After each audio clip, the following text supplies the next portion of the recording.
My name is Angelo Antonio Cherry.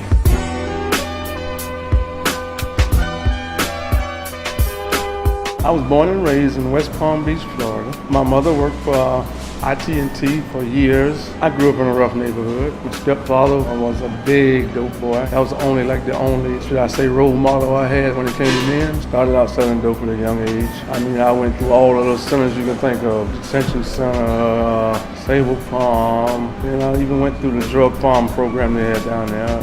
So I got married, bought a house. After a few years of that, I guess I got complacent. And even though I had money, I had everything I needed, I went back to selling drugs. When I failed, that last time, all I could see was what I had worked for. I couldn't see nothing that I bought with the dope money, man. It was gone. Each time.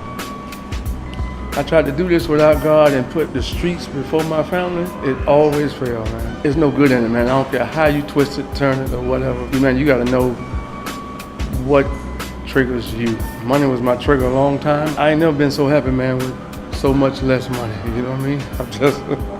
That's just the bottom line. My last time I got released, I said I was not going back to West Palm Beach. I came to Jacksonville with one pair of pants, 2 sizes too big, shirt too big, shoes too small. That's all I owned in the world. I had sent Ms. Bush and Dr. Bush a letter from prison asking them to accept me in their program, and they did. I mean, she drilled me because I wasn't from Jacksonville, so she really drilled me on my interview, and she asked me this question, who are you?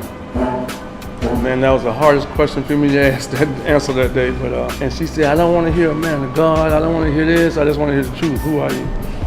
I said, I'm just a lonely man trying to change my life, And one day I got a phone call from a good friend of mine, Mr. Brian Stewart. He said, man, you want a job? I said, I got a job. He said, you want another job? I said, where? He said, Ms. Bush wants you to work for THORM. I said, what? I said, okay. I can't thank him enough. I really can't. Ms. Bush is oh man, that lady is unbelievable, man. I mean, people have no clue. This lady working her sleep, you know what I mean? This lady does not stop, man. It's not all about the money there. If it was, she'd have been quit, Because I've seen some times, brother, where the THORM just didn't have the money to pay the employees, man. And we were still coming to work every day.